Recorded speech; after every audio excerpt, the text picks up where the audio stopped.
Richard, how are you, my friend? Great. Thanks for having me here, Ryan. So excited, man. I have been following you since you were on the show. I mean, it had to have been 6 years ago. I saw you through your LinkedIn community 6 years ago, and I've been following you loosely of what you've been up to. And man, you wouldn't know, but I've been cheering from the sidelines because I just love it when I watch people doing the hard work, and it's just the 20-mile march over and over and again. And Yeah. I mean, from the billionaires.com that you bought, and it was commercialrealestate.com. I mean, how many events you've been putting on, and you've just been continuing to move forward. So maybe for the listeners, kind of just put a little bow around what you're doing and what you're up to, and then we're going to unpack. Truly, I think the mission that you're on is studying what the best, highest performers are doing. But before we get into that, why don't you give everybody just an overview of what you're up to? Yeah, sure. I'll give a short version. If you think they care about one piece of it more, we can always go into it. But basically, the last 16 years since 2007, I've spent about $25 million hosting 250 live events for our investor club, which is called Family Office Club. And so we do community events, which feature mostly investors on stage, like our big annual event coming up in a couple of weeks. Well, we're going to have 120 speakers on stage over 3 days and 1,000 people there. But we'll do investor masterminds and medium-sized events as well. Written 13 books the last 16 years, and we're strong on media and positioning. So as you mentioned, we own billionaires.com, and I'm interviewing 100 billionaires there, asking them 3 powerful questions each. And then a few of them are nice enough to speak on stage at our events or, do a longer interview, of course. But that's basically what we're up to. So why, Richard? I think about how much effort you're probably putting into having these conversations, the constant follow-ups, it takes persistence, I would only assume, to insert yourself into these conversations. So why did you start doing this back when you were, getting in even into the family office? And I honestly, Richard, for some context, man, 6 years ago, I think we titled the episode, what is a family office? And now I think how much everybody understands it. I think you're part of that pioneering of bringing that vocabulary into kind of the main street and mainstream. What's your passion behind all this? Sure. Yeah. The industry has been around for a while, but we do have around 6 million followers on social media now. And we put out lots of content every day. Part of the passion was I had started 6 or 7 businesses before I got out of high school. And I saw that many times you can get excited about a business idea and other people are not excited by it because you're 13 years old or because your idea was bad or you were ahead of your time or it's just a bad idea, right? So when I got into the world of capital markets and I saw the wealthiest people on planet Earth had family offices, but most people didn't know what the term meant. And the only way to learn about them was from some Financial Times journalist who had never worked a day in their life at a family office. I was like, whoa, maybe there's something here. And I started sharing on it. And then my free blog at that point just took off and we started getting thousands of hits a day. And then I wrote systematically 500 blog posts on 500 different keyword terms. And we got front page of the Boston Globe and spoke a couple hundred times in a dozen countries. And it was just focusing in on what works. And, that there's a joke of well, why did you rob the bank? Say, well, that's where all the money was. And I guess part of my entrepreneurial subconscious was well, how wrong could this go if you become a helpful resource in the niche of the wealthiest people in the world and no one else is being helpful in the niche? Then what do I got to lose, right? So that's awesome, man. And based on your video that I watched on your website, you were talking a lot about Jeff Hoffman's presentation. So I watched his TEDx, but then I watched I think 2/3 of it, and it was what's his quote on there of provide actual value to a real need or whatever it is. And so what I heard is that seemed pretty obvious to you that there was some huge white space there.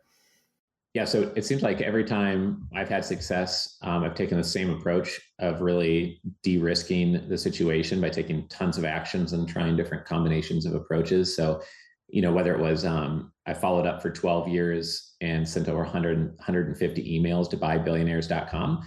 Or I love it, man. I love it so much. Yeah, but I think I did that naturally without thinking about it. But I love sharing this idea because now, even though I did this so many times, now I'm consciously trying to apply this to every important area because I know it works for sure. Like in high school, I cold called everybody in the yellow pages in the computer industry and got a job making websites. And then out of college, I went to Oregon State University and my professors told me not to rush through my studies but I graduated a year early because it was really boring. And I basically didn't take the $32,000 a year jobs everyone wanted to give me. And I cold called everybody in the Portland, Oregon Chamber of Commerce. And I made $100,000 a year my first year out of school, which was more than my professors made the year before.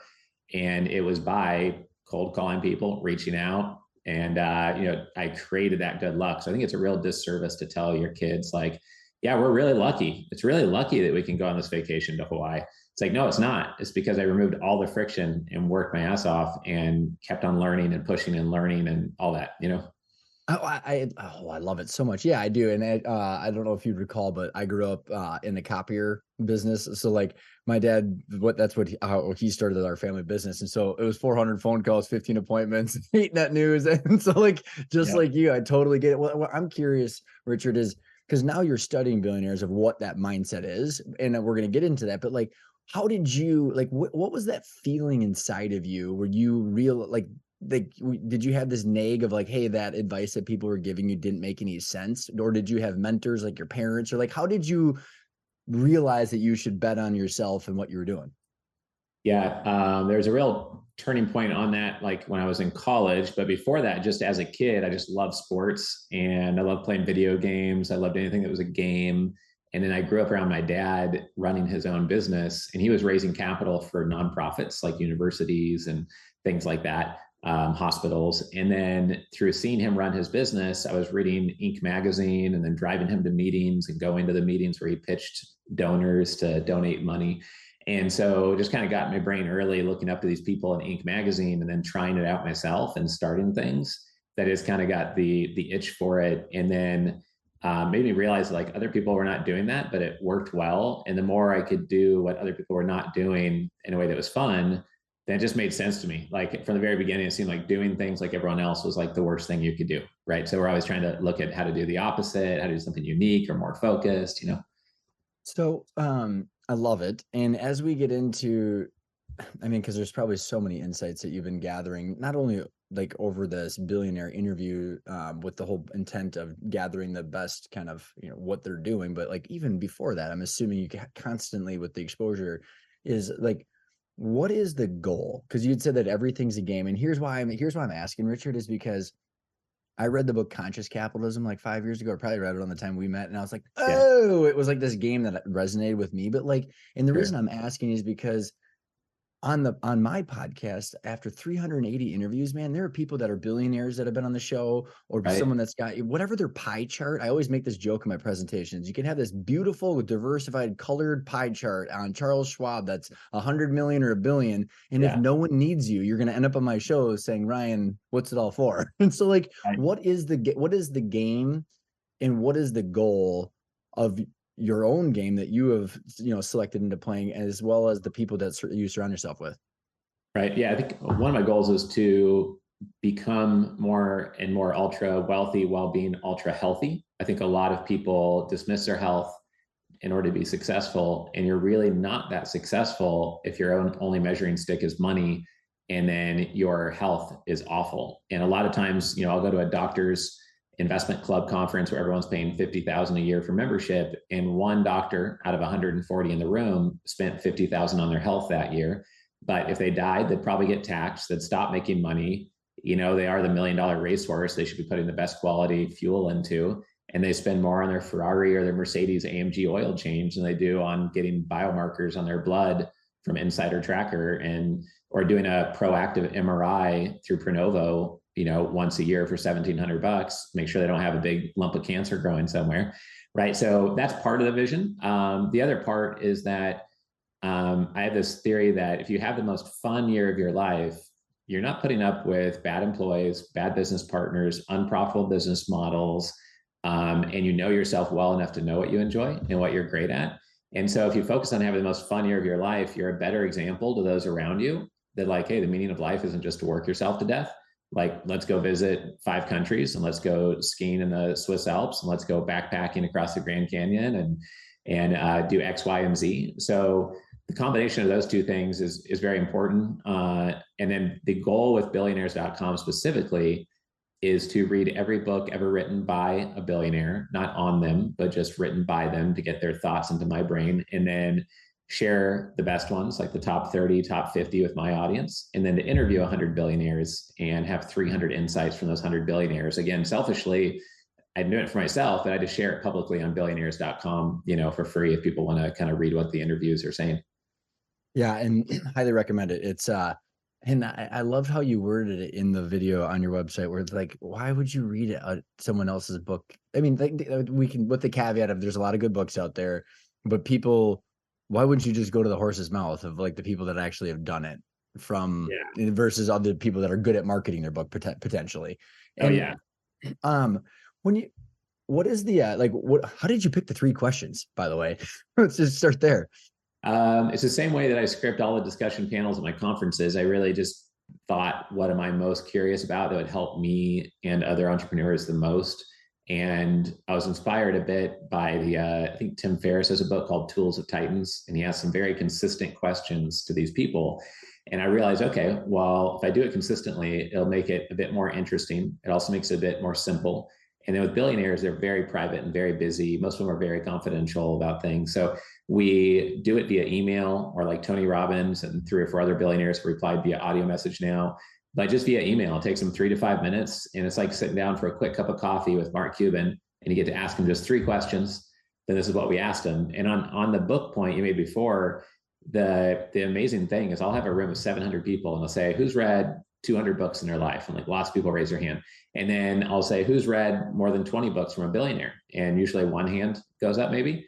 And so most people are spending all their time reading books from people who are not as good at business as a billionaire is. They're just good at marketing their books and maybe making people think they're amazing, right? Like I think Dan Sullivan is amazing. I've done all of his top programs, spent time with him one-on-one.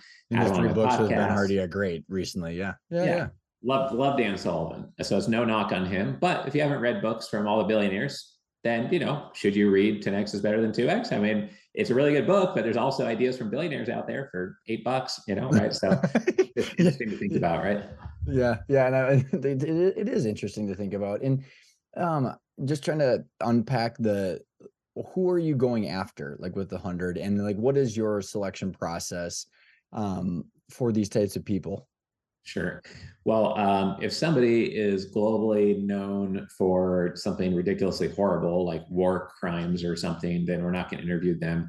But we otherwise don't get political about it. We're not like, oh, Soros believes in this, or, oh, Trump believes in this or that. We believe that, just about every billionaire has something that they've learned along the way. And no one wants to be exactly like any other human being. You have to kind of integrate it with your own DNA. So there's something to learn from Mother Teresa. There's something to learn from people that you may not agree with their political views or what they've done with their country. So we're not too picky on that. I guess, beggars can't be choosers, because we're really just trying to get to the 100 interview mark and then have some of these billionaires speak on stage at our conferences. And so we're really broad-based, and we're totally fine with a non-famous billionaire because they're more likely to very quickly answer our questions. And, with Mark Cuban, we had to follow up 14 times over email before he answered our questions. And, would rather people get back to us quickly, of course, but we're super grateful that he got back to us at all. That's amazing. And so let's start talking about the themes that are, because I've got some questions written down. So if you see me looking down but like, let's talk about some of the themes that resonate with you that are kind of percolating to the top as you're having more and more of the consistent conversations. Are there, I'd say maybe kind of a 1-2 punch of a question, like what are the consistent, see, you did it. My Mac did the thumbs up again. I'm like, what the heck's going on? But what are some of the themes that you've seen bubble to the top, and then which ones do you like and are resonating with? Sure. Yeah. One tough thing about billionaires.com is that there's so many different ideas and pieces of input from reading all these books and doing all these interviews that we're going to create a 1-page tool, like infographic, that summarizes all of the best ideas we get from all these sources.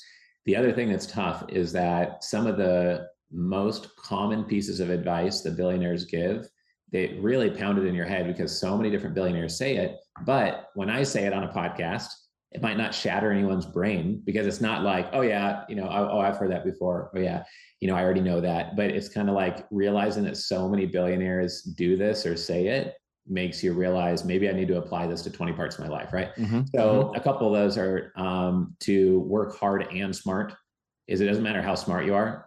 If you don't work hard and constantly innovate, and learn, then you're not going to be, at your best. It's really sexy today to be like, yeah, you don't need to work hard, just work smart, but not if you want to become a billionaire, in my experience from studying all of them.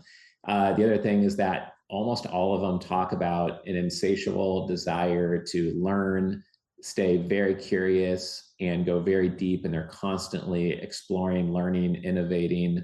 And it doesn't have to be just reading books. It could be through meeting with others or doing research or whatever, but they're very thirsty to learn. And Mark Cuban says it's not your amount of capital or your network, it's your ability to outlearn and outwork everybody else in your niche.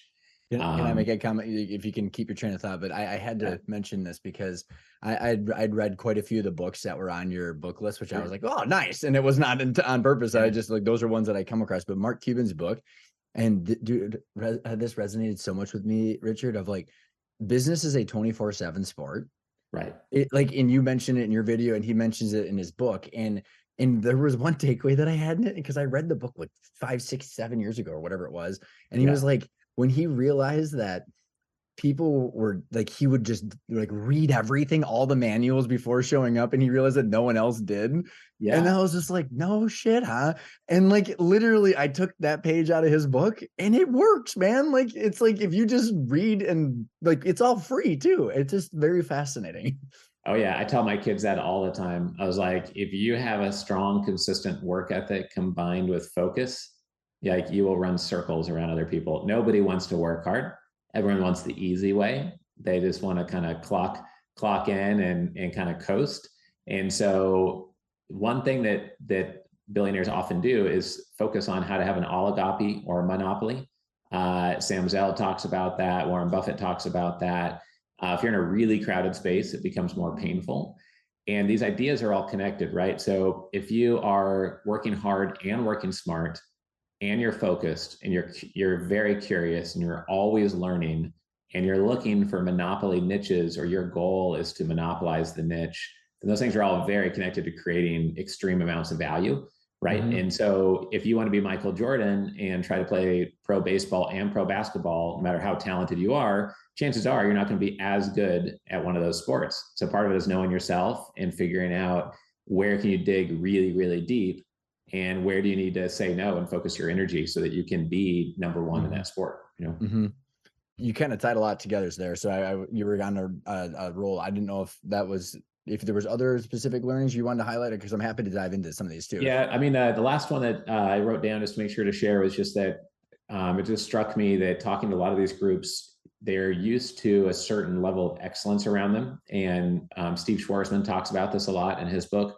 And he talks about his level of excellence is so high that some people will find him hard to work with, just like Steve Jobs, just like Jeff Bezos, just like Elon Musk, et cetera. Dalio, the whole works. Yeah. Yep. Yeah, exactly. And so it's raising that level of excellence, but it's also a standard you apply to yourself.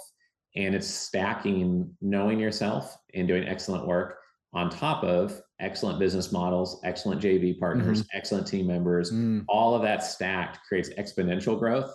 Whereas if you have a bad team, or you're in a really bad business model, it doesn't matter if you know yourself well and you work hard and you're curious, like you're just in a horrible business. And you might be a level 10 person in a level 2 business. So I think the stacking is what allows things to go exponential. Interesting, man. I like it a lot. One particular part there, a couple is because business model makes sense. The oligopoly monopoly makes sense.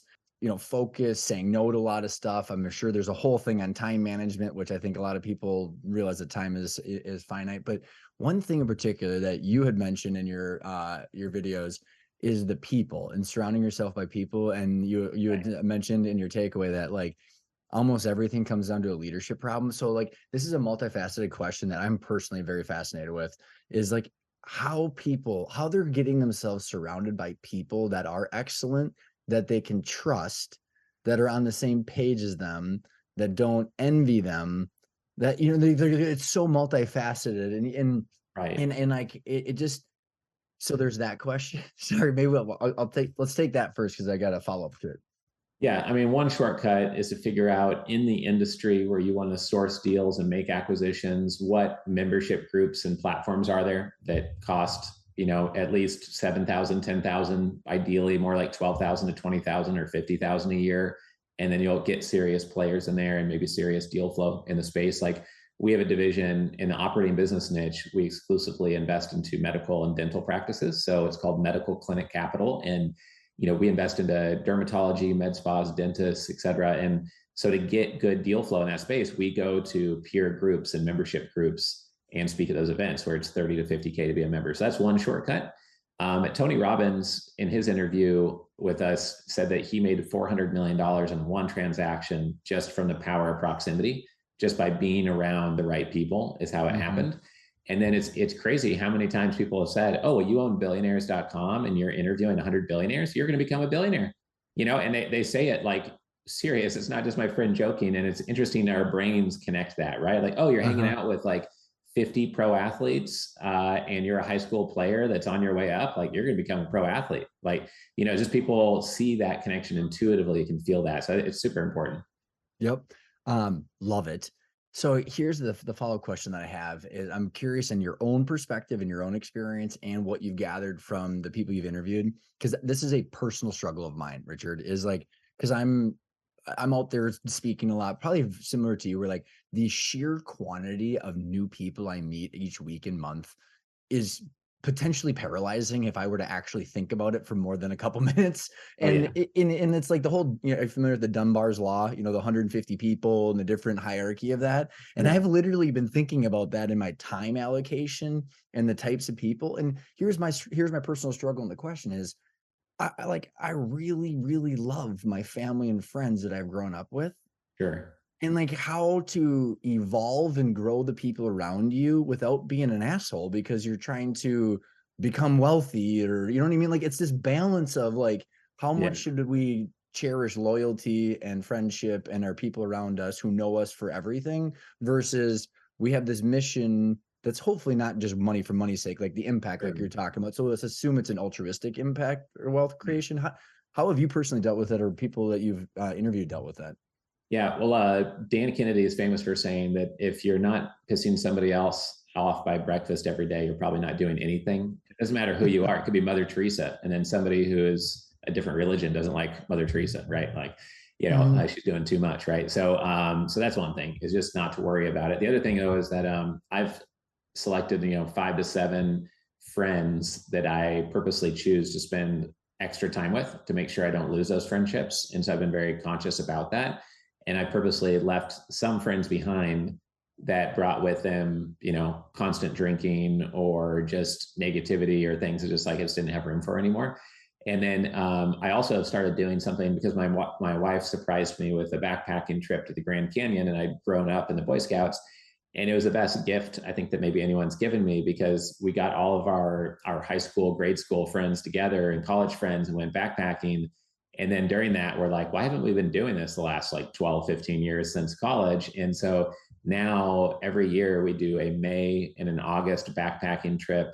And then I do other hikes and stuff with my wife and other adventure trips. And we went to Nepal to Everest Base Camp this year. We did Havasupai last fall. We did the West Coast Trail in Vancouver Island and Olympic National Park. We hiked 19 miles through the Narrows. So like it led to all these awesome experiences. And so doing 2 to 4 epic, mind-blowing trips a year with just your guy friends, I think is an amazing way to reconnect. The average business owner male, and I'm just familiar because I talk to males as peers, this might be exact the same for females, but my wife is like super social, right? She's got like 1,000 friends, right? And but the average business owner male, which is who I can relate to easiest, has very little social life in today's modern society, right? You're serving your kids, keeping the wife happy, telling yourself to go to the gym 7 days a week. Most of us make it 2 or 3 or 4, and traveling sometimes, running your employees, your business, trying not to let the stress of business invade your personal life. It's a lot to manage there. And then added on to that, like, oh, maybe I should go to Topgolf with my buddy on Thursday in the middle of the day. Or maybe I should, right? Like a lot of us are just treadmills on level 10, trying to keep up with everything and keep everyone happy and stay healthy. So for me, that's been really helpful, is to go on these guy trips and have something to look forward to that's exciting, both just with my wife and with my guy friends. Pardon the interruption. I hope you're enjoying the conversation with Richard. The thing that I think is most important as it relates to intentional growth and what Richard's talking about is when Richard talks about mental models. These billionaires have mental models and potentially hundreds of them, and they use those mental models on how to make decisions to get where they want to go faster. And there's two potential ways that you can get where you want to go faster. One is check out the free intentional growth starter kit, where you can jump into the intentional growth framework, understand a video on each of the 5 principles, and I show a case study on how you can project out the valuation of your company using 3 financial statements, and there's got a PDF in there where you can check off and score yourself on how well you're running your current financials. And the second thing is, if you want to jump right into the deep end, you can sign right up for the online Intentional Growth Academy, the do-it-yourself version. It's normally $1,500, but in the show notes below, you got a $500 coupon code off. And we have deep dives into valuations, deal structures, private equity, ESOPs, financial strategies, how to hire the right team of advisors, all the stuff to give you the mental model so that way you can view and run your company like a financial asset and hopefully create wealth, enjoy work, and make an impact and get where you want to go. Thanks everybody for tuning in, and I hope you enjoy the rest of the conversation with Richard. Very helpful, man. It's interesting. I would say that the reason it's helpful for me is because I think I'm doing things right for the most part. Because it's like I read something, and I don't remember where it was, but it was like on some of your closer friends that are not in business, like event-based get-togethers throughout the year, and you kind of circle it around there because the year goes so damn fast that it's like you kind of have always that anchor that you can look forward to, and then everything else can be filled up with other things. You mentioned Dan Sullivan, so I can use these words or the vernaculars. How are you managing like your you and like the people that you've been interviewing, managing your time allocation? Because Dan's got like the free days, the buffer days, and then the performance days. Is it something similar to that? Because someone listening in might think, okay, well, how do you get where you want to go if you're spending a lot of time doing other things? But I think there's a lot, probably a combination of leverage, but how are you allocating your time and focus?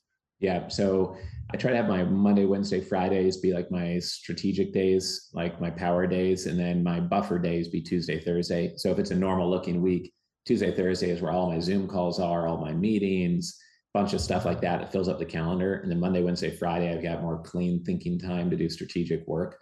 I also like to get up early in the morning. So I usually will start working between like 3:30 and 4:45 in the morning and knock out a few hours of work before people are pinging me with things.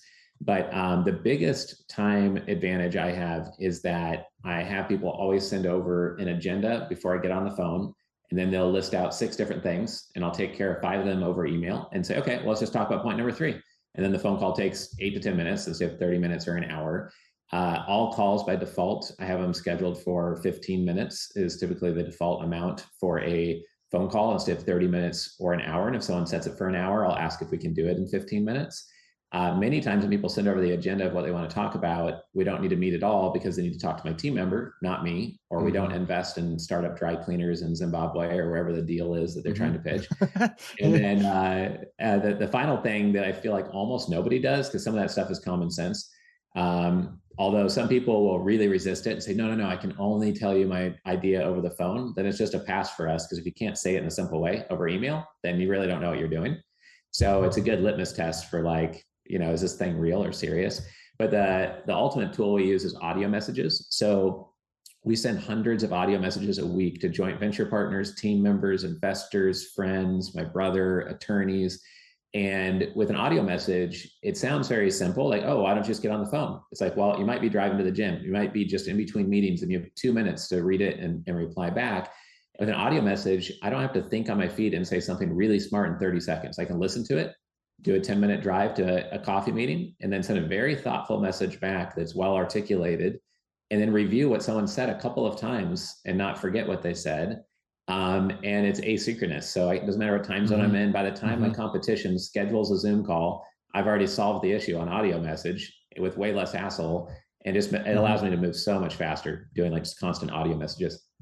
Are you very mechanical? Are you doing that like through like the actual audio on like an iPhone, or are you doing like a Loom? I've been using Loom for like 5 years or something like that. Yeah, we do Looms sometimes, like if it's like an important walkthrough of a pitch deck or something, but many times it's just a audio message on WhatsApp or on Slack. But I'll also sometimes record a personal video on my iPhone and then just send it to someone. And on Slack, they'll transcribe your audio messages automatically, which is kind of nice. Got it. Very helpful. And yeah, I love that, by the way. And I think it's because yeah, you're right. People are always wondering, like, hey, am I on right now? What do I got to do? Going back to this time and like, and I was in your PowerPoint that you'd sent over, and I feel very similar. And I think a lot of the listeners are in this particular paradigm where it's like, okay, so bear with me. I'm gonna kind of lay out a couple concepts where one of the big concepts I talk a lot about is we have to separate our leadership role, the W-2 job, from the asset. Like ownership cares about equity growth and the trade-off between reinvestment and distribution in the timeline. The Right. job is the W-2, and you're managing operations. And there's a very solid time. And my question it would be is as you're thinking about the people you've interviewed or yourself, is like as you're scaling, there's a lot of times you're playing both those roles till you have enough cash flow to then be able to manage your income through distributions and not the W-2 paycheck. And there's this inflection point that I'm really trying to help people see, because it's like, hey, you could potentially make your $400,000 a year through distributions. It might take you 18 months, but then Sure. that's the first goal, is to get out of that and get on top of the cash flow. Yeah. Then therefore the time allocation becomes a different game than it is prior to that. So kind of Right. like maybe a clear way of saying is that we have this phase one versus phase two of how to manage time. Sure. What are your thoughts on that? Yeah. So a couple of different thoughts. One, I went through a book. There's a workbook you can buy on the Strategic Coach website called the Unique Ability 2.0 Workbook, and it helps you self examine yourself, take some psychological tests, but importantly, ask six people around you that know you best in business, and ask yourself a bunch of questions. And you really zero in on what you are best at and what you're amazing at. So, what are you excellent and passionate about? And the more you focus your time on that, the more you know who you need to hire next to remove yourself out of the business and not work in it, but work on it. And that's super critical. And likely you're doing 5 to 12 different things in your business, and you should only be doing maybe 20% of what you're doing now. And you can find someone much smarter than you. So, what you want to do is start with what's most painful or what you know you're not world class at, and hire someone way better than you at the selling, or way better than you at the contract negotiation, or following up on the details, or project management, whatever it may be. And then what I try to do in my business is whenever we're giving birth to like a new business, we try to only have like one new baby business at a time until it starts to grow legs and walk. Mm-hmm. Then until it hits 200,000 a year in revenue, I'll really babysit it and make sure that it starts out healthy, because you might need to innovate and tweak 400 times to get it going. And I'll be most motivated to do that. But once we get something working that's 200,000 to 400,000 a year, we'll hire a full-time dedicated person, make them highly accountable, give them big upside for making that sandbox big.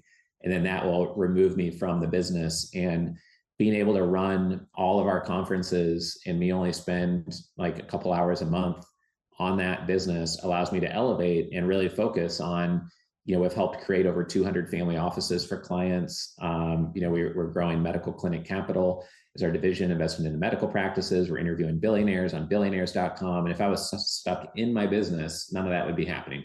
Right. So it's super critical. Wasn't your podcast with Tony Robbins talking about how it was more difficult at 10 million than it is at 7 billion? And like, Right. I could Right. totally see that too. Cause it's like, and I think so many of the people, and here's just kind of a riff for a second, is like, when I think about all the people I'm interacting with, Richard, that all the hundreds of people have been through our training or the keynotes, is like, I am convinced now to almost my core that most entrepreneurs know what questions they need answers to, but somehow they're like stuck in that hamster wheel, that 10 million to 40, $50 million business or whatever it is. And they can't get out of that W-2 job or out of the operations. So Right. here's what my observations are. I'm curious what you have seen, is that it's this lack of financial literacy that is very fascinating to me. And it's fascinating because I got a D in accounting in college. It was my worst grade in college. Yeah. And I was a copier sales rep. And now I teach finance to like middle market entrepreneurs, investment bankers, and commercial banks that are subscribing to and licensing our material. And I'm sitting here going, Right. I figured out the why, but like there's this whole like how to multiples, how to EBITDA, like how to actual finance, not debits and Right. credits Right. necessarily. Right. Like, because like I like in order from like when I've watched people have this light bulb moment, then there's like this confidence that goes through the roof of like, I can step back because I actually know what Richard's going to do with my business versus just Right. this blind faith. So like, where does financial literacy and understanding certain how the game is actually played. Where does that happen for some of these people? Sure. Well, it is something that comes up with probably 20% of the billionaire books, is that you really have to know your numbers. You have to know the ratios, your KPIs. You have to hold your team accountable with KPIs and yourself accountable with KPIs. And so when you mentioned before we started this recording that you're into that dashboard space, I told you about how we had invested in the dashboard space. We're just big believers in that being super critical. So our whole team is driven by that. You can't grow a company without that. So I think that is really important. And then when it comes to financials and knowing your financials, one thing that really holds back people related to what you're saying is deal structure and investment structures. Many people want to grow, but they either think, oh, I have to sell to private equity, or I go to the bank to get a loan. And they usually don't even think of going to private investors. If they do, they usually give away a lot of equity, and they could have structured it a different way. So we use a lot of gross revenue royalty structures to get investors a 2x return on their money. And then they're either out of the deal, or they get a little kicker if you sell. So we like to do creative structures like that. So it's a win for everybody. And we're often working with people to equip them with that. And once they have those mental models in their head, like Charles Munger and Evan Pagan and Warren Buffett and Steve Jobs, they all have talked about how you need to have 100 mental models you collect over time. And these little machines work, that if you do this, then this happens. And the machines that you need to run your company are different than what I need, but we probably have some of them in common. And then you're always tweaking and improving how these little formulas work in your brain. And one of them is deal structure. One of them is KPIs for your team and yourself, right? So a lot of them relate to, 5 or 10 of them probably relate to financials or structures.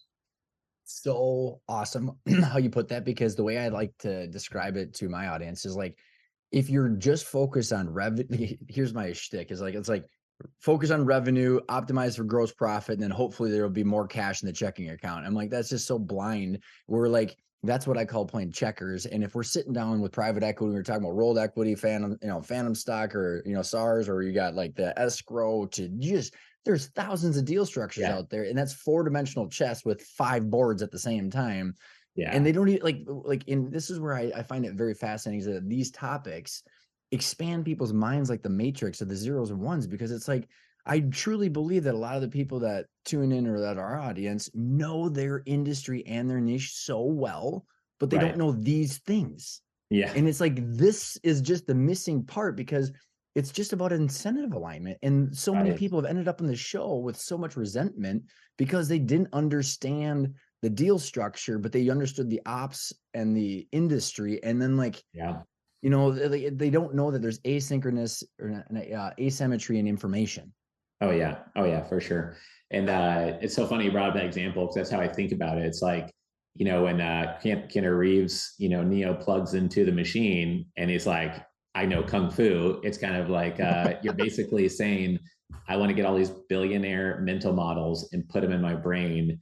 And I don't know what's going to happen when we interview 100 billionaires and read 240 billionaire books, but at least one good thing's going to happen, right? So, as like, there's no doubt about that. It's obvious that will be the case. So I like doing things where the result may be unknown, but it's going to be ridiculously good results if you put in the work.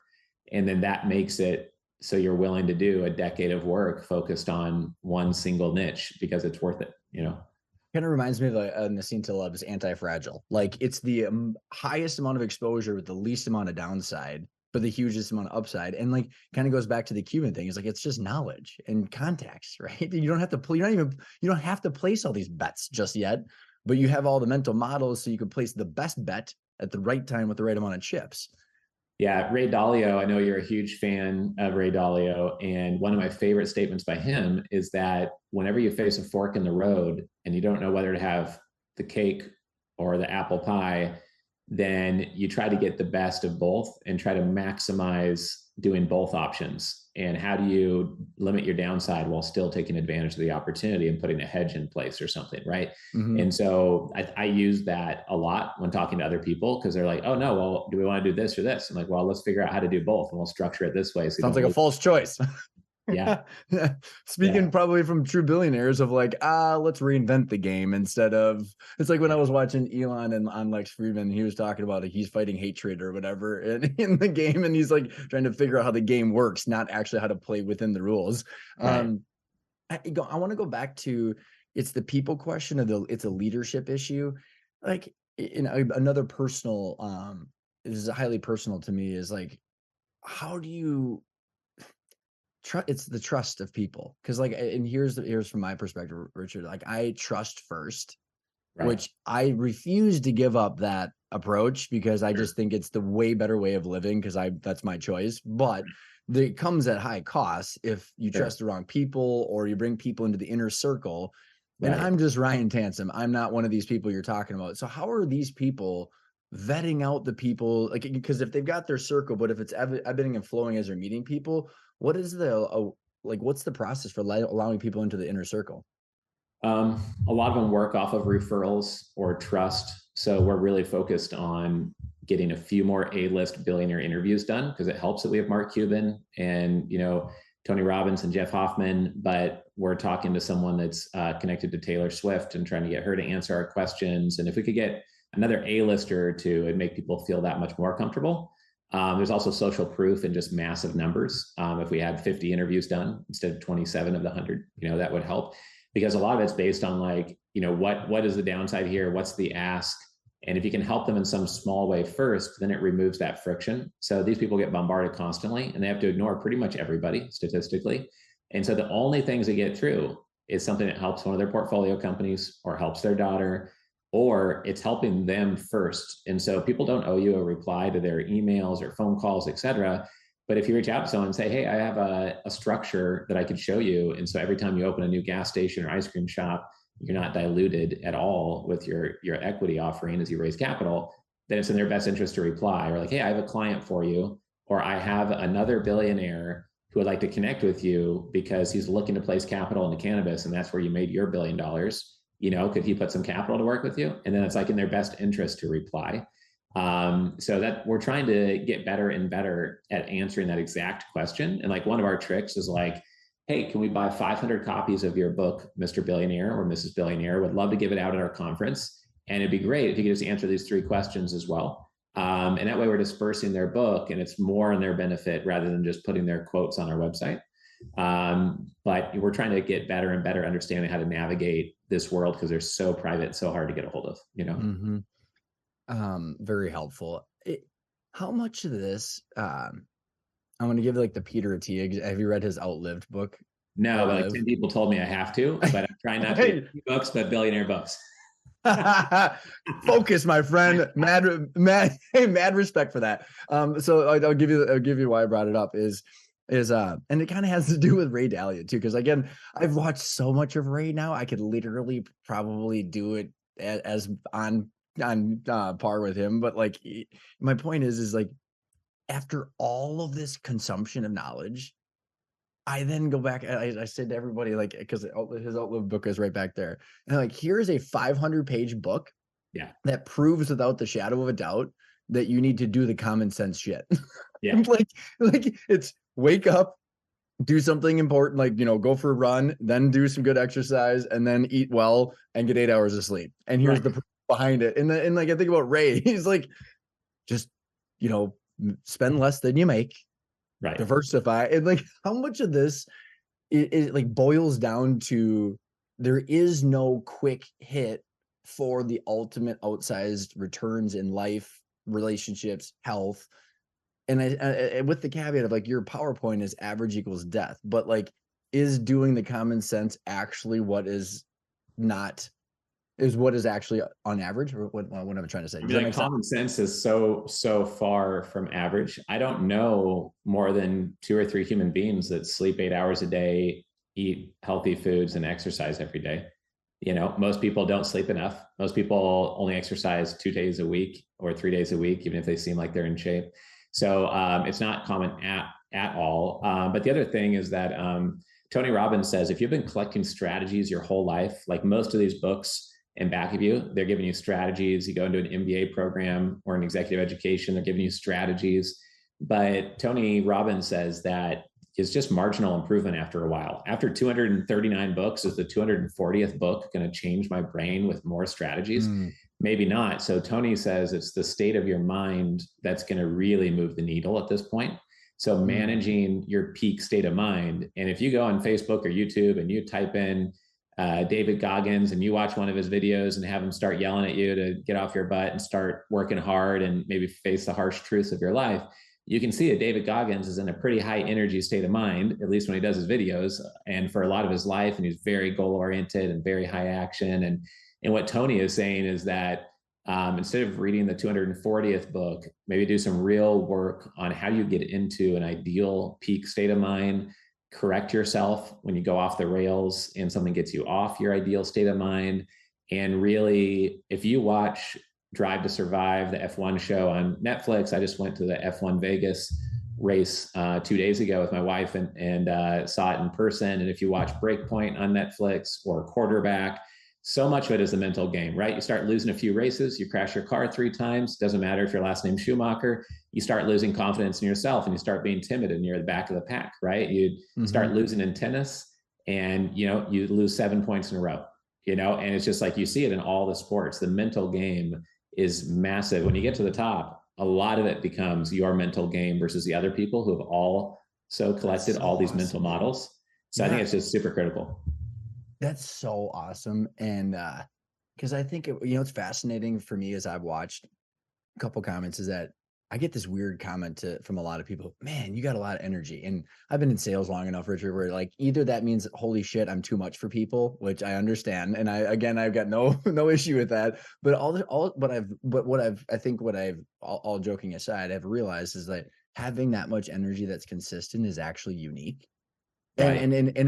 But I think it's fascinating to me because it came from sales. We're like, man, you can't show up and not be like on your game because you're gonna get the crap kicked out of you every single day. Yeah. And so like you better like feel good about yourself because it's gonna be depleted by the end of the day. And I just find it just unique that's such an important part and reassuring. In some weird way, it's like this is so much in all of our control. And I'm watching Richard with like, as I've been doing this for the last 10 years, I mean, the reason I stuck with it this long, kind of with you and how you saw your white space is after selling the business, I'm like, how was it that big of a cluster for like a $20 million business with 100 and some employees? And then I realized that, oh my God, like the US Census Bureau shows that like half of the people that work in this country are working for small businesses.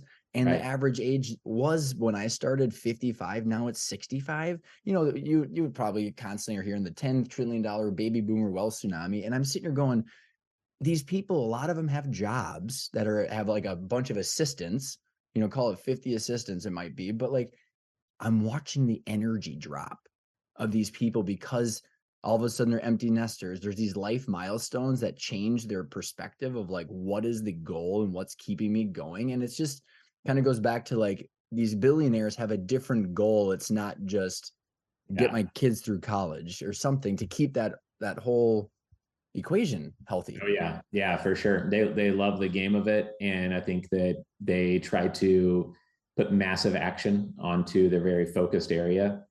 And I think that a lot of them are always, they're learning faster than others, but they're also more focused than others. And then they don't take meetings they don't want to take. They don't put up with people wasting their time. They have a level of excellence on expectations of how things should be around them. Like why would they do something that's not fun, that's not exciting, that's not exponential? And like one of my biggest cheats to brainwash myself is I read this laminated 1-pager every morning. And it has my monthly, my quarterly, my annual goals. And these are all my mental programming statements. And I read it to myself while I shave every morning. So I start the day reading average equals death, reading no linear, only exponential. I read this quote from Bruce Lee that says, calm is a superpower.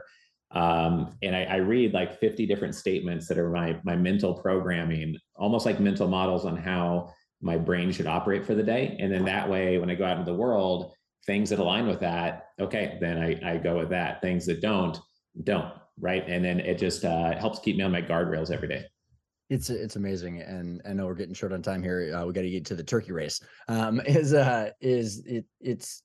having the principles, and back to the Dalio, like having the principles, it allows you to say no to everything because it's obvious. You don't have to think about it. And this, like, I think it's very fascinating. I'm watching people, and I don't know if it's the huge abundance of what we're now in, Richard, where like thinking is more important than doing. Has any of these people acknowledge that, or is that something that I'm kind of making up because of my own experience? Or think that the mental model part is how it comes out and constantly learning. I think a lot of them do take massive action, but like a lot of people like Andrew Carnegie and others like Warren Buffett, most of their time is spent learning, connecting, thinking, and then they have 1,000 employees to actually do. But the doing part they have to do is the constantly learning, maybe negotiating deals if that's their strength, et cetera. So it's very much Okay, I was gonna ask you because you mentioned Andrew Carnegie. I just a few months ago, I don't know how I didn't stumble across it earlier, but Napoleon Hill, How to Own Your Mind by Andrew Carnegie. Have you read yeah. that book? No, I haven't read that one yet. So I'm assuming, I mean, Andrew was a billionaire, so he's not alive. So you're not getting him on the podcast, but dude, it is freaking fantastic, Richard. It's got this whole mental model, and I like why I find it so fascinating. And you should I shouldn't should you at all, but like it might be interesting to like when you're wrapping up with your 100 interviews is like compare it to Andrew Carnegie's because he's got this diagram and I'll screenshot it and send it to you because it's in my Audible. Is he's got this mental model. I'm like, it's 120 years old. Like it's older than everybody on this planet. And it was before the internet. So obviously there's like universal truths that it's interesting. They just might go back and be like, and he's talking about, like you're saying, the mental models. Yeah, no, for sure. That's one of our goals is to have more insights on billionaires and from billionaires in one place than anyone else has ever gathered in the history of the world, and just make it so deep and so much more in depth that people are going to say, oh, maybe I'll do a different project versus, be in that same sandbox. That's kind of sounds like oligopoly monopoly kind of strategy. I like it. Exactly. Richard, I have had an absolute blast catching up. Congratulations on the steady, consistent, valuable, quality work, man. It's super cool. Couple of final questions is I love to hear people's definition of intentional, and I'd love to hear yours. It's the name of the show. I've gravitated towards this word, but what does the word intentional mean to you? To me, it means it's related to integrity, and it basically means to be intentional about everything from the food I eat, the media I allow to go into my brain, how I spend my time for fun, what I say to my kids, and the more integrated that all can be, because I'm so intentional about the integration of it, then I think the more the world just kind of gets out of your way and helps you. Ooh, integrated. I like that. That's a new twist to it.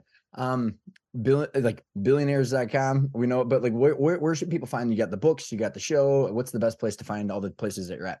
Yeah, I think familyoffices.com is where you can see our event schedule. And then if you want to just fill out the 10-second form on investorclub.com, you can get in touch there. My mobile number is on the website at investorclub.com. It's just 305-333-1155. Shoot me a text message. We do a ton over text and audio messages, as I mentioned. So happy to be a resource. And I love what you're doing at the KPIs and dashboards. It's critical to how we grow our company. I don't think you can scale to 10 million or 20 million without that. So I'm definitely going to shoot you an email between now and next Monday with some notes and just kind of see what you're doing there to see how we could use that as well.